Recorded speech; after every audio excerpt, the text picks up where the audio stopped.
Alright. Haemochromatosis basically तौर पे क्या है, एक ऐसी बीमारी का नाम है। It's a disease in which there is increase in the iron overload. Iron overload means that the iron in the blood is more as compared to the normal. And when the iron is more, there are two conditions: whether iron is depositing in the organ but it is not causing organic damage, or if iron is depositing in the organs, it is causing organic damage. So when the iron is depositing in the organs but it is not causing organ damage, we will call it as hemosiderosis. Whereas when iron is depositing in the organ and is damaging the organs itself, we will call it as hemochromatosis. Normally, hemosiderosis is basically what we call it as secondary hemochromatosis as well. So it means the cause of iron deposition in the hemosiderosis is different, and the cause of iron deposition in the organs is different. In the hemochromatosis, which is normally the word we attribute it for the primary causes, यानी वो जो primary causes हैं haemochromatosis, उनके लिए haemochromatosis का लफ्ज़ इस्तेमाल होता है। और हीमोसाइडोरोसिस जो है लफ्ज़, वो हम इस्तेमाल करते हैं, या दूसरे लफ्ज़ों में हम उसको सेकेंडरी हीमोक्रोमेटोसिस कहते हैं। जो सेकेंडरी हीमोक्रोमेटोसिस या हीमोसाइडोरोसिस है, इसकी वजह क्या हो सकती है? कोई ब्लड ट्रांसफ्यूजन रिएक्शंस की वजह से, या आरबीसीज के टूट रहे हैं जिसको हीमोलिसिस कह रहे हैं, उसकी वजह से आयरन का ओवरलोड जो है वो बढ़े, तो उसको हम कहते हैं कि ये हीमोसाइडोरोसिस है, या ये सेकेंडरी हीमोक्रोमेटोसिस है। इसकी वजूहत जो हैं वो तमाम सेकेंडरी कॉजेज़ हो सकती हैं जिसमें आयरन बढ़ रहा है, जैसे कि सिकल सेल एनीमिया हो सकता है, थैलेसीमिया हो सकता है, अल्कोहलिक डिजीज़ हो सकते हैं। ये वो तमाम कॉजेज़ हैं जिसके अंदर आयरन की डिपोजिशन इनडायरेक्टली हो रही है, यानी आयरन की मेटाबॉलिज्म से इसका ताल्लुक़ नहीं है, ब्लड ट्रांसफ्यूजन की वजह से या हीमोलिसिस की वजह से आयरन जो है वो डिपॉजिट हो रहा है। लेकिन जब हम हीमोक्रोमेटोसिस की बात करेंगे, when we say it is a primary haem iron deposition disease, it is basically more severe as compared to the secondary hemochromatosis or hemosiderosis, and the cause is genetic. The cause is genetic cause. It means the genes which are regulating the iron in the body, they are disturbed. So the organ damage is present in the hemochromatosis, and it is an irreversible condition. It means you cannot revert it back because the cause is genetic. जब cause genetic होगा, gene mutation हो जाएंगी, तो iron की deposition होना start हो रही है, वो ठीक नहीं हो पाएगा मरीज़ किसी वजह से। जबकि इन कॉजेज़ के अंदर फिर भी आप ठीक कर सकते हैं। For example alcoholic liver disease में अल्कोहल को अगर आप रोक दें, तो आयरन की जो डिपोजिशन हो रही है, या जिसको हम हीमोसाइडोरोसिस या सेकेंडरी हीमोक्रोमेटोसिस कह रहे हैं, वो रुक सकती है। बहुत सी ऐसी वजूहत हैं।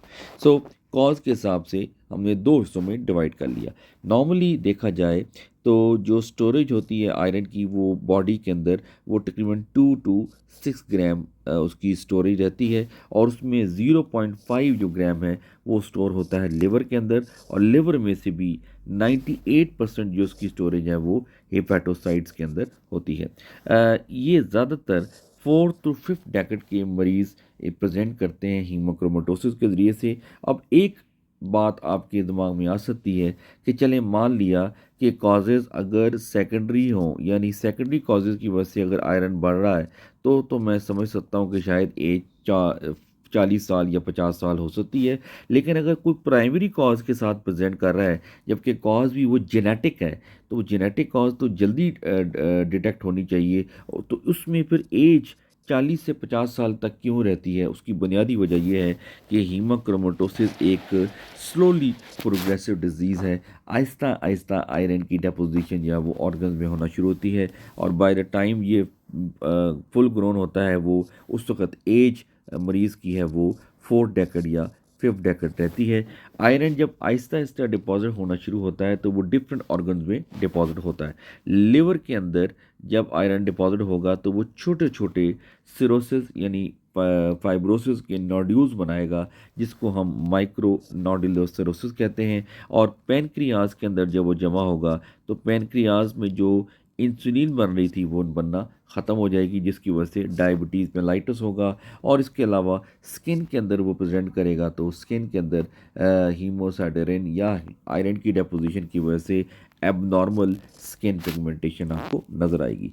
इसके अलावा हार्ट के अंदर भी इन्वॉल्व हो सकता है, इवन वो जॉइंट्स को भी इन्वॉल्व करता है। हम उसको क्लिनिकल फीचर में आगे देखेंगे।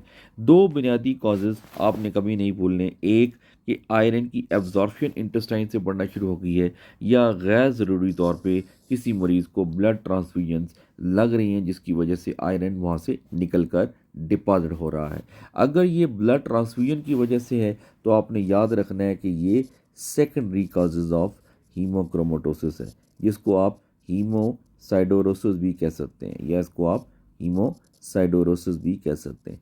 ठीक है, ये इसका मतलब है कि कोई एक ऐसी बीमारी है जिसकी वजह से शायद एनीमिया हुआ, जिसकी वजह से ब्लड देना पड़ा, और उस ब्लड देने की वजह से और उस बीमारी की अपनी वजह से भी मिल मिलाकर दोनों ने आयरन की डेपोजिशन ऑर्गन में कराना शुरू कर दी है। जबकि इंटेस्टाइनल एब्जॉर्प्शन है वो ज़्यादातर जो है वो प्राइमरी कॉजेज़ के अंदर आपको नज़र आ सकती है। सेकेंडरी कॉज में भी नज़र आ सकती है, जैसे कि सिकल सेल एनीमिया है उसमें नज़र आ सकती है, लेकिन ज़्यादातर वो ये अल्कोहलिक डिजीज़ है उसके अंदर भी इंटेस्टाइनल एब्जॉर्प्शन होती है, वो सेकेंडरी कॉजेज़ हैं। लेकिन ज़्यादातर आपको इंटेस्टाइनल एब्जॉर्प्शन जो है वो प्राइमरी कॉजेज़ के अंदर या जेनेटिक कॉजेज़ के अंदर भी नज़र आती है। सो मैंने यहाँ पे लिख भी दिया है कि जो प्राइमरी कॉजेज़ हैं वो जेनेटिक कॉजेज़ हैं और उनमें इंटेस्टाइनल अब्जॉर्प्शन होती है, जबकि सेकेंडरी कॉजेज़ जिनको आप हीमोसाइडोरोसिस भी कह रहे हैं, हीमोसाइडोरोसिस भी कह रहे हैं, और हीमोक्रोमेटोसिस यानी सेकेंडरी हीमोक्रोमेटोसिस भी कह रहे हैं, वो इंटेस्टाइनल एब्जॉर्प्शन की वजह से भी हो सकता है एक, या वो ब्लड ट्रांसफ्यूजन की वजह से भी हो सकता है। सो this is basically the chart, जिस चार्ट के अंदर आप उन्होंने दिखाया कि जो हेरेडिटरी हीमोक्रोमेटोसिस है इसको आप प्राइमरी हीमोक्रोमेटोसिस कहते हैं। ये वो जो जीन्स जो कि कंट्रोल करती हैं हेप्सिडिन मॉलिक्यूल, किसको, हेप्सिडिन मॉलिक्यूल को, जिसकी हम डायग्राम आगे दिखाएंगे, जिसने बेसिकली तौर पे आयरन के जो इंटेस्टाइन में एब्जॉर्प्शन है उसको कंट्रोल करना होता है। अगर इन जीन्स के अंदर म्यूटेशन हो जाए तो हेप्सिडिन मॉलिक्यूल काम करना छोड़ देता है और आयरन की एब्जॉर्प्शन ज़्यादा होना शुरू हो जाती है। या आयरन ओवरलोड बहुत ज़्यादा हो रहा है ब्लड ट्रांसफ्यूजन की वजह से, जैसे सिकल सेल का मरीज़ है उसके अंदर हीमोलिसिस बहुत हो रहा है, या थैलेसीमिया का मरीज़ है उसके अंदर आरबीसीज बन ही नहीं रहे, आरबीसीज बन ही नहीं रहे, तो उससे क्या होगा, हेप्सिडिन का जो मॉलिक्यूल है वो ज़्यादा बनना शुरू होगा, और हेप्सिडिन क्या करेगा, इंटेस्टाइन के अंदर से आयरन की एब्जॉर्प्शन को ज़्यादा कराना शुरू हो जाएगा। इसी किसी के अल्कोहलिक लिवर डिजीज़ भी इसी हेप्सिडिन मॉलिक्यूल को कम कर देता है और आयरन की एब्जॉर्प्शन ज़्यादा होना शुरू हो जाती है। सो बेसिकली तौर पे ये जो हेप्सिडिन मॉलिक्यूल आपको नज़र आ रहा है इसको ये जीन्स कंट्रोल करती हैं, HFE gene, HJV gene, TFR1 और TFR2। अगर ये अपना सही काम कर रही हो तो हेप्सिडिन मॉलिक्यूल नॉर्मली क्या करेगा, ये ज़्यादा बनेगा, और ये इस इंटेस्टाइन के अंदर, ये जो इंटेस्टाइन का सेल बनाया है जिसमें ये एक पंप पड़ा हुआ है जिसका नाम है फेरोपोरेटिन, यहाँ से आयरन को एब्जॉर्ब करवा कर ब्लड में लाने का काम है इस फेरोपोरेटिन का।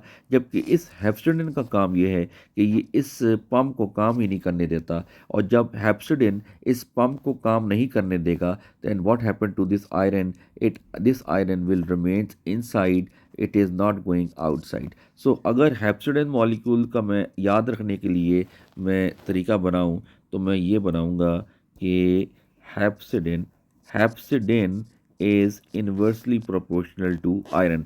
अगर हेप्सिडिन ज़्यादा तो आयरन बॉडी में कम, अगर हेप्सिडिन कम तो आयरन बॉडी में ज़्यादा। सो बेसिकली तौर पे जब ये कॉजेज़ हैं, ये बेसिकली जेनेटिक कॉज है जिसके अंदर ये कोई भी एक जीन जो है अपना काम करना अगर छोड़ दें, डिफरेंट जीन्स अगर काम करना छोड़ दें, तो उसकी वजह से हेप्सिड मॉलिक्यूल जो है वो नहीं बनता। और जब हेप्सिड मॉलिक्यूल नहीं बनेगा तो आप डायग्राम में देख रहे हैं कि आयरन जो है वो ज़्यादा एब्जॉर्ब हो रहा है ब्लड के अंदर और हीमोसाइटोसिस हो रही है।